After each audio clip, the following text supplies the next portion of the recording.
रहमा drama की आज के एपिसोड में हमें देखने को मिलेगा कि ज़ूबिया और मिनाल प्रीशे को लेकर स्टेज पर जा रही होती हैं। अभी वो रास्ते में ही पहुंचते हैं कि इतने में पीछे से मिनाल आती है और प्रीशे के दुपट्टे पर अपना जूता रख देती है और जूते से उसका दुपट्टा फाड़ देती है और कहती है उप्स, ये क्या हो गया। तो फिर प्रीशे की तरफ देखना शुरू हो जाती है और इतने में प्रीशे की दूसरी माँ, तेली माँ भी आ जाती है, कहेगी ओह ये क्या हो गया। लेकिन अनाया को ज़रा भी शर्मिंदगी नहीं होती जो उसने किया होता है। वो अपना पाँव नहीं हटाती और अपनी हील्स के साथ उसका मज़ीद दुपट्टा फाड़ देती है और उसकी तरफ देखती रहती है गुस्से से और अपनी अना में वहाँ से हटती नहीं है। कहेगी ओह मुझे पता ही नहीं लगा, अब मैं भी देखती हूँ क्योंकि तुम दुपट्टा कैसे सही कर कर स्टेज पे जाती हो दुल्हन के रूप में। अभी वो ये बातें कर ही रही होती हैं कि अनाया मिनाल उसे कहेगी अनाया मत करो, पीछे हो जाओ। तो अनाया अपना पाँव पीछे कर लेगी, लेकिन जब देखेंगे तो दुपट्टा काफ़ी ज़्यादा फट चुका होगा। तो इतने में उसकी रुमैसा आंटी कहेगी ओ दुपट्टा तो काफ़ी ज़्यादा फट गया है और यूँ दुपट्टा शगनों का दुपट्टा फटना अच्छा साइन नहीं होता। लेकिन ज़ूबिया कहेगी आप ही आप परेशान नहीं हो, आप इधर चेयर पे बैठे, मैं 1 मिनट में आपका दुपट्टा सेट कर देती हूँ। वो अपनी बहन को चेयर पे बैठाती है और कहती है मैं भी प्रिंस के साथ आप ही आपका दुपट्टा बिल्कुल ठीक कर दूँगी, आप परेशान नहीं हो। लेकिन रुमैसा हसद भरी निगाहों से उनको देख रही होती है कि दुपट्टा तो अब सही होने से रहा। लेकिन ज़ूबिया बहुत हुनरमंद लड़की होती है, वो बड़े ही आराम से पिन के साथ सारे दुपट्टे को अच्छी तरह सही करना शुरू कर देती है। और अनाया वहाँ खड़ी देखती रहती है और सोचती है मैं भी देखती हूँ, इतना ज़्यादा ख़राब दुपट्टा तो मिनटों में कैसे सही कर सकती हो।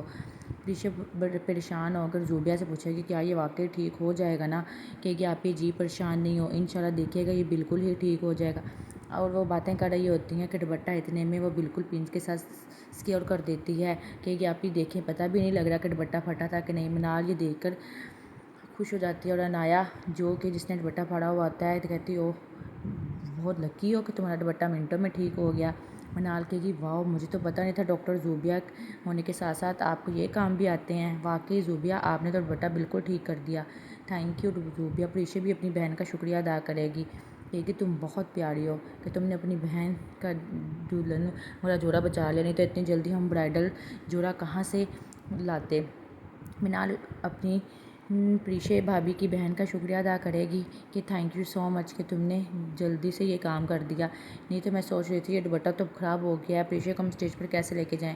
लेकिन मुझे नहीं पता था कि तुम डॉक्टर होने के साथ साथ इस काम में भी इतनी माहिर हो। तुम बहुत प्यारी हो, अल्लाह तुम्हारी नसीब अच्छे करे। लेकिन अनाया को ये सब बातें अच्छी नहीं लगती, वो गुस्से से खड़ी रहती है। बट मिनाल कुछ नहीं बोलती। अनाया कहती है इतने में अनाया कहती है वैसे भी इनको फटे पुराने कपड़ों को सही करने की आदत है, इसलिए इतना एक्सपीरियंस होगा ना।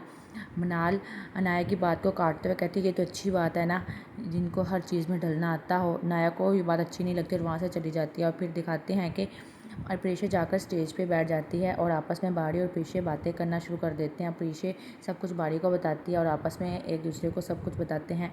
और इतने में दिखाते हैं कि वो दोनों स्टेज पर बैठे हुए होते हैं और सबको हॉल में देख रहे होते हैं कि सब देखो कितना खुश हैं, कितने अच्छे लग रहे हैं ना। और फिर कई देर तक वो बैठे रहते हैं। इतने में मनाल अपने भाई को खुश देखती है और दिल ही दिल में कहते हैं कि आज मैंने कई देर बाद अपने भाई को इतना खुश देखा है, काश मम्मा होते थे मेरे भाई को इतना खुश देखकर, वो तो खुशी इतनी खुशी कि हमारे पागल ही हो जाती। मिनाल अपने भाई को देखकर बहुत ज़्यादा खुश हो रही होती है और कहती है माशाल्लाह कितना प्यारा कपल लग रहा है ना। उनको देख कर मुस्कुराती रहती है। और फिर दिखाते हैं कि बाड़ी और प्रीशा एक दूसरे से बातें करते रहते हैं और सबको देखते रहते हैं। इतने में पीछे से रुहेल आता है और अपनी बीवी मिनाल को कहता है कहाँ खोई हुई हो और माशाल्लाह तुम बहुत प्यारी लग रही हो, और उसकी पिक्चर्स ले लेता है। और 2-3 पिक्चर्स खींचने के बाद मिनाल कहती है कम से कम बता ही दो, बंदा सही हो जाता है। कहता है कि मुझे यूँ ही तुम्हारी रैंडम पिक्चर्स अच्छी लगती हैं, देखो कितनी प्यारी लग रही हो ना, और वाकई तुम रियल में आज बहुत प्यारी लग रही हो, अल्लाह तुम्हें किसी नज़र न लगने दे। और फिर कहेगा मुझे तुमसे एक बात करनी है। मनाल कहेगी हाँ बोलो। कहेगा आई एम सॉरी यार। कहेगी क्यों सॉरी, किस वजह से कह रहे हो। कहेगा बस बाबा की वजह से सॉरी कह रहा हूँ, उनकी तरफ से सॉरी, उनके बिहेवियर जो भी है इसलिए मुझे थोड़ा सा बुरा लगा तुम्हारे लिए। लेकिन मनाल कहेगी कोई बात नहीं, इट्स ओके, मैं अंकल को और अंकल के दिल को जानती हूँ, इट्स ओके कोई बात नहीं, तुम सॉरी नहीं करोगी, मुझे अच्छा नहीं लगेगा। जो हुआ शायद इसमें कुछ बेहतरी होगी, देखो कितने प्यारे लग रहे हैं ना दोनों। कहेगा हाँ ये तो बात ठीक है, वैसे ये मेरी बहन का ज़र्फ है जो इतना सब कुछ बर्दाश्त करने के बाद यहाँ पर आ गई। मिनाल ये सुनकर चुप हो जाएगी और फिर दिखाएंगे प्रीशा और बाड़ी एक दूसरे के साथ बातें करते रहेंगे और पिक्चर्स बनवाते रहेंगे। इतने में अरुहेल कहेगा चलो आज हम भी उनके साथ जाकर पिक्चर्स बनाते हैं। और फिर दिखाएंगे कि बाड़ी का चाचा और उसकी बीवी आपस में बातें कर रहे होंगे कि इन्होंने बहुत बड़ी गलती कर दी है। कम से कम ईशान को सोचना चाहिए था, अपने लेवल के लोगों में शादी करनी चाहिए थी। मैं से ये सब बातें उनकी सुनती रहती है। वो पहले ही चाहती है कि प्रीशा की तलाक हो जाए, प्रीशा की शादी ही ना हो। वो उनकी बातें सुनती रहते हैं। उसकी अरे चाची कहेगी हाँ मुझे तो खुद नहीं समझ आती ईशान की कि नाया को छोड़ कर उन्होंने पसंद भी क्या किस एरिया में जाकर किस गरीब लड़की से शादी करवा दी। इनको ज़रा अपने स्टेटस का ख्याल नहीं आया। अब मुझे लगता है हमें यहाँ से चलना चाहिए, बहुत हो गया। हमें अनाया की ज़िद में यहाँ पे आया था। बनाया को चाहिए कि वो हमारे साथ चले। और ये कहकर नाया को ढूंढना शुरू कर देते हैं। और फिर दिखाते हैं कि प्रीशा और बाड़ी बहुत ज़्यादा खुश होते हैं और मज़ीद बातें करते रहते हैं। इतने में वो सोचते हैं कि नाया कहाँ है। नाया को उसकी माँ आवाज़ देती है कि नाया इधर आओ, लेकिन अनाया नहीं आती। फिर उसकी माँ दोबारा आवाज़ देती है तो नाया वहाँ पर आ जाती है कि उसके अब बाप कहेगा देखो नाया तुम्हारे कहने पर मैं यहाँ आ गया हूँ, मज़ीद मैं नहीं रुक सकता, मेहरबानी है कि यहाँ से चलो। और मैसा दिल ही दिल में खुश हो रही होती है, चलो कोई तो मिला जिसके साथ मिलकर मैं इनके डिवोर्स करवा दूँगी। लेकिन अनाया नहीं मानती। वो कहेगा बेटा ज़िद छोड़ दो, तुम्हारी ज़िद की वजह से मुझे यहाँ पे अपनी ज़िद ख़त्म कर आना पड़ा। और कितना इंसल्ट करवाओगी तुम अपनी भी और मेरी भी। इंसान की खुद की कुछ सेल्फ़ रिस्पेक्ट होती है और तुम्हें ज़रा भी अपनी सेल्फ़ रिस्पेक्ट नहीं है। चलो अपनी नहीं है, कम से कम मेरी ही कर लो, कम से कम तुम मेरी सेल्फ़ रिस्पेक्ट का ख्याल कर लो। और प्लीज़ मैं गाड़ी में जा रहा हूँ तो तुम आकर गाड़ी में बैठ जाओ और अपनी इस बेटी अनाया को भी गाड़ी में ले आओ। मैं चाहता हूँ कि हम इकट्ठे घर जाएँ। मैं वेट कर रहा हूँ, ज़्यादा देर नहीं रुकूंगा मैं। ये कहकर वो वहाँ से चला जाता है। और अनाया की माँ अनाया को काफ़ी रोकने की कोशिश करती है कि रुको चलो हम चलते हैं, बट वो नहीं रुकती। इतने में उसका चाचू शियान आ जाता है और देखता है कि वो कहाँ जा रहे हो। कहेगी कि आप कहाँ जा रहे हैं, आपको रुकना चाहिए। लेकिन वो कहेगी कि नहीं नहीं उनके भाई साहब चले गए हैं तो मुझे भी जाना चाहिए। लेकिन अनाया कहेगी नहीं मम्मा आप चले जाएँ, मैं आ जाऊँगी, मैं बाद में आ जाऊँगी। लेकिन उसकी माँ कहेगी नाया ज़िद नहीं करो, चलो हमारे साथ। लेकिन उसका चाचू कहेगा वो रुकना चाहती है तो प्लीज़ उसे आप रुकने दें, उसे क्यों लेकर जाना चाह रही हैं। वो अपनी बेटी को आवाज़ देगी लेकिन वो वहाँ से अपने चाचू के साथ चली जाएगी। और फिर दिखाएंगे कि रुमैसा दिल ही दिल में बहुत ज़्यादा खुश हो रही होगी। चलो मैं तो चाह रही थी इसकी शादी ना होती, चलो शादी तो हो गई, लेकिन मैं भी देखती हूँ कि कब तक चलती है। चलो इसके मुझे फियोंसे का पता ही लग गया, मैं किसी ना किसी तरह इसकी एक्स फियोंसे से मिलकर रिश्ता ख़त्म करवाऊँगी। और फिर दूसरा दिखाते हैं कि इतने में लीज़े की सास भी आ जाती है। तो लीज़े अपनी फ्रेंड्स के साथ बातें कर रही होती है। उसकी सास पीछे से आकर उसको हाय करती है। तो जैसे वो पीछे मुड़ती है तो देखती है कि उसकी मदर इन लॉ आई और वाकई वो बहुत प्यारी लग रही है। कहती है कैसी हो लीज़े बेटा। कहेगी माँ वाओ आपने तो मुझे सरप्राइज़ कर दिया, आप कहाँ थी, मैं बहुत ढूंढ रही थी आपको। तो उसकी सास कहेगी कि मैं वहाँ कॉर्नर पर बैठी थी छुप कर। तो वो हंसना शुरू कर देगी, कहेगी मम्मा आपने आज मेरे हाथ का बनाया हुआ ड्रेस पहना। कहती बेटा कैसे ना पहनती, मेरी बहू ने जो सिलाई कर मुझे दिया था और वाकई ये बहुत प्यारा था, इतना प्यारा सिलाई करके दिया था। कहती माँ आपको प्यारा पसंद आया। कहती हाँ बेटा पसंद आया तो इसलिए तो पहन के आई हूँ। कहेगी माँ सच में आज बहुत ज़्यादा प्यारी लग रही हैं, ज्वेलरी भी और आप भी बहुत ज़्यादा सूट कर रहा है सब कुछ आप पे। क्योंकि माशाल्लाह आज तो मेरी बहू भी बहुत ज़्यादा प्यारी लग रही है, अल्लाह किसी नज़र बद से बचाए। वो आपस में बातें करते रहते हैं और फिर वो अपनी बहू से कहेगी ठीक है तुम यहाँ बैठकर सबसे बातें करो, मैं स्टेज पर जाती हूँ अरीज़ा और प्रीशा को मिलकर आती हूँ, उनको हाय बोल कर आती हूँ। कहेगी माँ ठीक है आप जाएँ।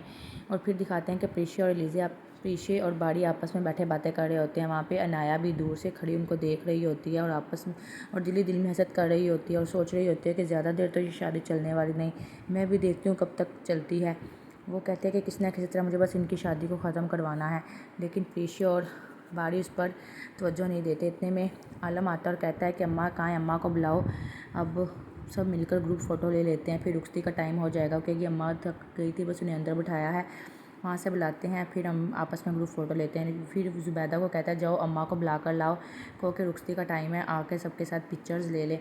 फिर वो अम्मा को बुला कर लाते हैं, फिर सब बैठकर तस्वीरें लेते हैं। बाड़ी मुस्कुरा रहा होता है और अम्मा भी बहुत ज़्यादा खुश होती है। वो सब मिलकर बहुत ज़्यादा अच्छी फ़ोटोज़ लेते हैं। और फिर उसको दादी कहती है कि बाड़ी बेटा इसका ख्याल रखना, ये मेरी बेटी के साथ साथ मेरा बेटा ज़्यादा है, तुम्हें नहीं पता इसने हमारी सारी जिम्मेदारियां उठाई हुई थी, इसका बहुत ज़्यादा ख्याल रखना। इसकी मैं तुमसे दुआ करती हूँ कि तुम इसकी ढाल बनकर रहना, कभी भी मेरी बेटी को अकेले मत छोड़ना।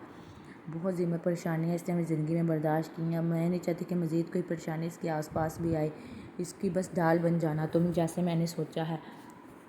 कहेगा दादू आप परेशान क्यों होती हैं, आप पूरी ज़िंदगी मुझे ही इसका ख्याल रखना है, एक मिनट के लिए भी अब मैं इसे अकेला नहीं छोड़ सकता, पहले ही मुझे बड़ी मुश्किल से मेरा प्यार मिला है, अब कैसे इसको छोड़ दूँ एक जगह पे। तो दादी ये सुनकर बहुत ज़्यादा खुश हो जाएगी। वो प्रीशा से भी कहेगी प्रीशा तुमने भी बाड़ी का ख्याल रखना है, अब तुम दोनों ने एक दूसरे का ख्याल रखना है और एक दूसरे की इज़्ज़त करनी है और एक दूसरे की ख्वाहिश पर अपनी ज़िद को तरजीह नहीं देनी। तो वो उनको समझा रही होती है कि उन्हें किस तरह रहना है। बाड़ी के दादू आप परेशान नहीं हो, मैं कह रहा हूँ ना, मैं बहुत ज़्यादा ख्याल रखूँगा प्रीशे का। तो ज़ुबैदा को फ़ील होता है कि अम्मा ठीक नहीं हो, क्योंकि अम्मा आप अंदर जाकर रेस्ट करें, जब रुखसती का टाइम होगा मैं आपको बुला लूँगी, आप ठीक नहीं लग रही। क्योंकि ठीक है प्रीशे, ठीक है बेटा, मुझे किसी को अंदर छोड़ देती मैं बेटी ज़ुबिया को, क्योंकि बेटी जाओ अपनी दादों को अंदर छोड़ कर आओ। ज़ुबिया कहेगी आओ दादी मैं आपको लेकर चलता हूँ। तो इतने में वो अपनी दादों का हाथ पकड़ेगी और रूम में ले जाएगी। और फिर दूसरा दिखाएंगे कि ज़ुहैब और अलीज़ा आपस में बैठे बातें करे होंगे। तो ज़ुहैब बार बार अलीज़ा को देखी जा रहा होगा। तो अलीज़ा कहेगी बस कर दो, क्या देख रहे हो। कहेगा क्या करो, इतनी प्यारी लग रही हो, नज़रें नहीं हट रही तुमसे, कैसे तुमसे नज़रें हटा दूँ। चलो पिक्चर्स लेते हैं ना। क्योंकि क्या बार बार पिक्चर्स लेते हैं, बस कर दो। कहेगा प्लीज़ खींचो ना। फिर वो दोनों अपनी एक दूसरे की पिक्चर्स बनाना शुरू कर देंगे। ये सब कुछ रुहेल देख रहा होगा। इतने में मनाल आएगी, कहेगी क्या देख रहे हो उनको। कहेगा कुछ नहीं, देखो कितनी अंडरस्टैंडिंग है उनमें ना, देखो माशाल्लाह कितना खूबसूरत कपल है, एक दूसरे के साथ कितने अच्छे लगते हैं। कहेगी हाँ ये तो बात है, वाकई बहुत ज़्यादा खुश हैं एक दूसरे के साथ। कहते हैं बस यही देख रहा था कि देखो एक इतनी अंडरस्टैंडिंग है, कितने सालों बाद भी एक दूसरे के साथ खुश रह रहे हैं। वो उनको मज़ीद देखता रहेगा और ख़ुद को सोचेगा कि हमें भी ऐसे ही रहना चाहिए। और फिर वो कहेगा कि मैं अब चलता हूँ, मम्मा पापा घर में अकेले होंगे। मनाल ये सोच के कि तुमने हमेशा अपने माँ बाप को तरजीह देने की खातिर तुमने मेरी खुशियों का कत्ल किया है, लेकिन वो ये बात ज़ुबान पर नहीं लाएगी। कि मनाल तुम गुस्सा नहीं हो, तुम्हें समझने की कोशिश करनी चाहिए कि तुम्हारे पास यहाँ सब है, वहाँ पे मेरी मम्मा डैडी हैं, तुम्हें पता है किस सिचुएशन में मुझे उनके पास जाना चाहिए। क्योंकि ठीक है लेकिन क्या मेरे साथ तुम यहाँ से नहीं जाओगे। कहेगा नहीं तुम तो यहीं पे ही हो, लेकिन मुझे घर जाना है, प्लीज़ तुम मैनेज कर लेना। मनाल बहुत ज़्यादा सैड हो जाती है, लेकिन वो कुछ नहीं बोलती और कहती है ठीक है। ये कहकर वहाँ से चला जाता है अपने घर। और फिर दिखाते हैं कि दादो ज़ुबिया से बातें करना शुरू हो जाते हैं कि आज मेरी ज़िंदगी की सबसे बड़ी ख्वाहिश पूरी होगी कि मेरे बच्चों की शादी होगी, जिसका मैं चाहती थी। अब अल्लाह तुम्हारी किस्मत अच्छी करे बेटा। वो ज़ुबिया के साथ बातें करती रहती है और फिर ज़ुबिया वहाँ से चली जाती है, लेकिन पीछे से आवाज़ देकर कहते हैं ज़ुबिया इधर आओ, मेरी बात सुनो, मेरे पास बैठो। ज़ुबिया वापस मुड़कर आएगी और अपनी दादों के पास बैठ जाएगी। कहेगी मैं दुआ करती हूँ कि अल्लाह तुम्हारा नसीब अच्छा करे, तुम्हारी किस्मत अच्छी करे। और कहेगी दादो आप आज आपको मुझ पर बहुत प्यार आ रहा है। कहेगी हाँ अब मेरी ज़ुबिया की बारी है ना। और माशाल्लाह देखो मेरी नज़रें नहीं हट रही, मेरी ज़ुबिया आज कितनी प्यारी माशाल्लाह लग रही है। दिल करता है कि ये वक्त यहीं थमचर में अपनी बेटी ज़ुबिया को बस ऐसे ही देखती रहूँ। फिर वो कहेगी दादो बस कर दें, क्योंकि बस अल्लाह तुम्हें आज नज़र बद से बचाए बेटा। ये कहकर दिखाएंगे कि आलम और आपस में सब बातें कर रहे होंगे। कहेगी और फिर दिखाएंगे कि आलम कहेगा कि अब आई थिंक रुखसती का वक्त आ गया है। इतने मेरे मैसा भी वहाँ पर आ जाएगी। तो कहेगा माँ आपकी कुछ तबीयत ठीक नहीं लग रही, आप बैठ जाएँ, आप खड़ी क्यों हो गई हैं। कहेगी बस बेटा थकावट सी लग रही है। कहता है माँ अगर तबीयत ख़राब है तो मुझे बताइए, मैं आपको यहाँ से हॉस्पिटल ले चलूँ। कहेगी नहीं बेटा बस वैसे ही हल्की सी थकान है, तुम लोग बातें करो, मैं बैठूँगी तो शायद थकावट की वजह से सही हो जाऊँगी। इस बात अब कहेगी हाँ शायद अम्मा को थकावट है। कहेगी बेटा बस आज मेरी ज़िंदगी का इतना बड़ा ख्वाब पूरा हो गया है, बस उसी खुशी में थोड़ी सी थकान हो गई।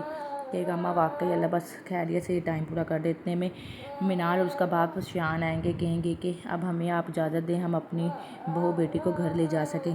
तो कहेगा जीजिए बाप की मानत है, जब चाहे यहाँ से लेकर जा सकते हैं। ज़ुबैदा कहेगी हाँ बेटा मिनाल अब तुम बहुत प्यारी हो माशाल्लाह, अल्लाह तुम्हें नज़र बद से बचाए, तुम अब अपनी भाभी को यहाँ से लेकर जा सकती हो, अब वो तुम लोगों की ही है, जैसे मर्ज़ी लेकर जाओ।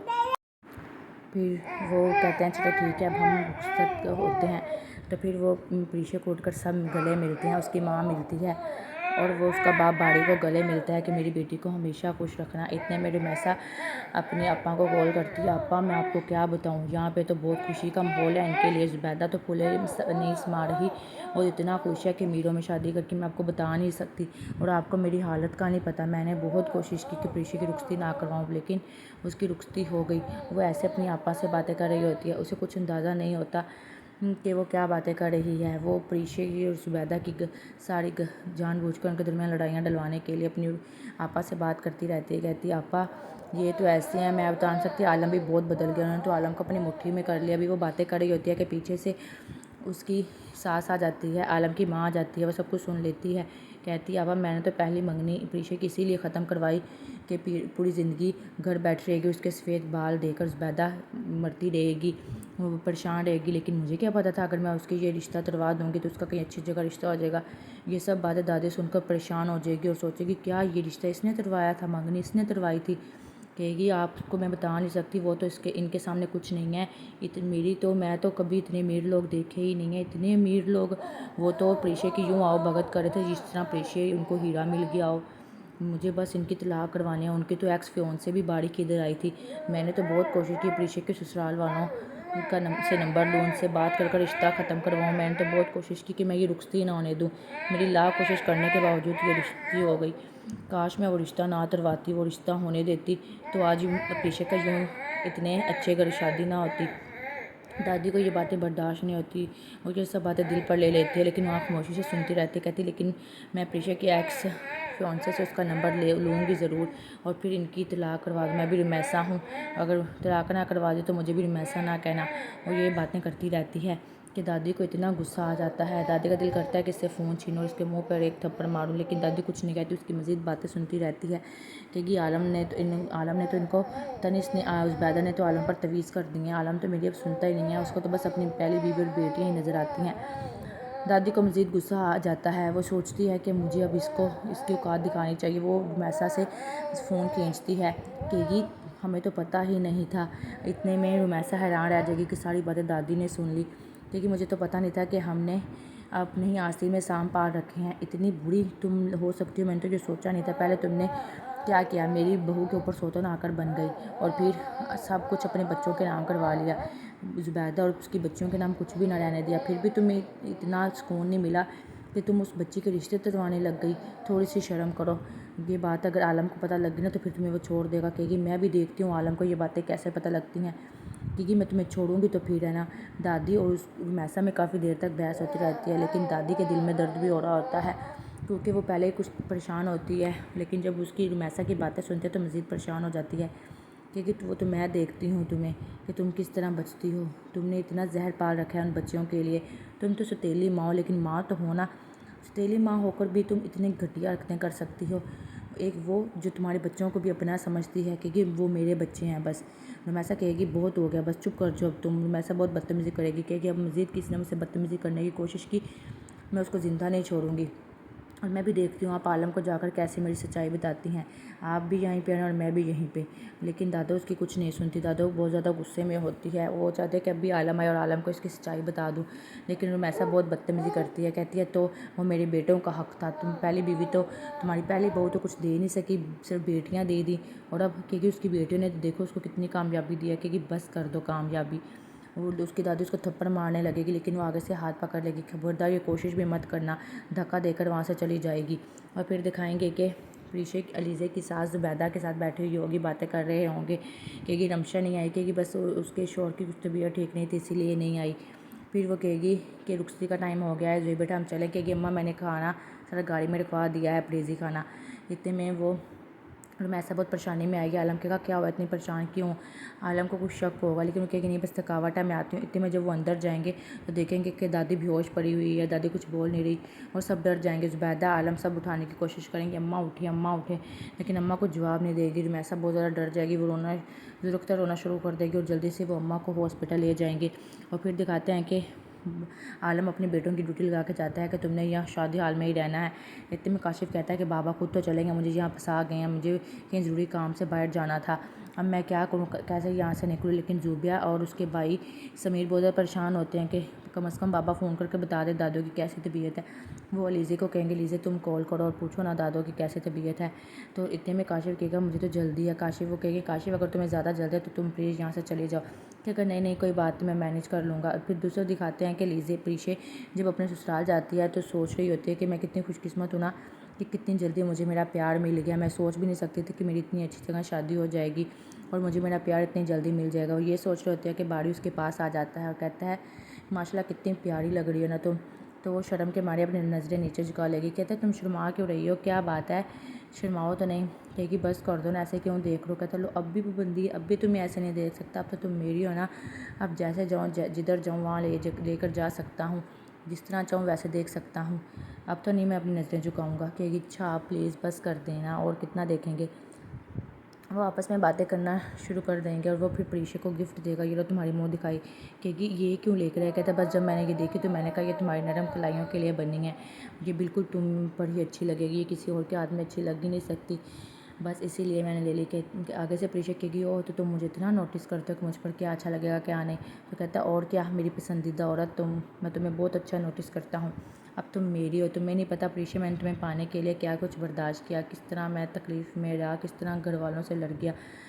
लेकिन देखो ना अल्लाह ने मुझे तुम्हें दे दिया ना। कहते हैं ना कि हिम्मत करने वालों की हार नहीं होती।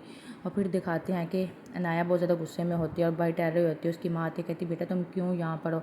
क्योंकि माँ आपको क्या है, मैं परेशान नहीं हूँ, मैं ठीक हूँ, देखिए मेरी फेस की तरफ बिल्कुल ठीक है मेरा फेस है, आपको क्यों लग रहा है कि मैं परेशान हूँ।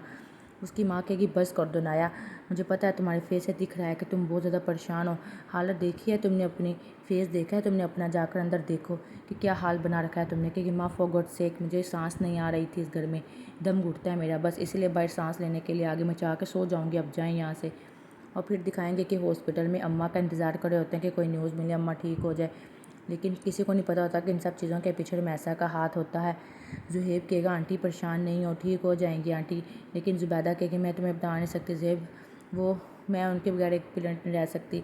मेरी ढाल रही है पूरी ज़िंदगी उन्होंने मेरी ज़िम्मेदारियाँ निभाई हैं। मेरी उनके अलावा कोई भी नहीं है, मैं उनको जाते हुए नहीं दे सकती, उनको कुछ नहीं हो सकता। और मैसा भी जानबूझकर ड्रामे करना शुरू कर देगी और आँखों में आंसू ले आएगी कि किसी को शक ना हो मुझ पर।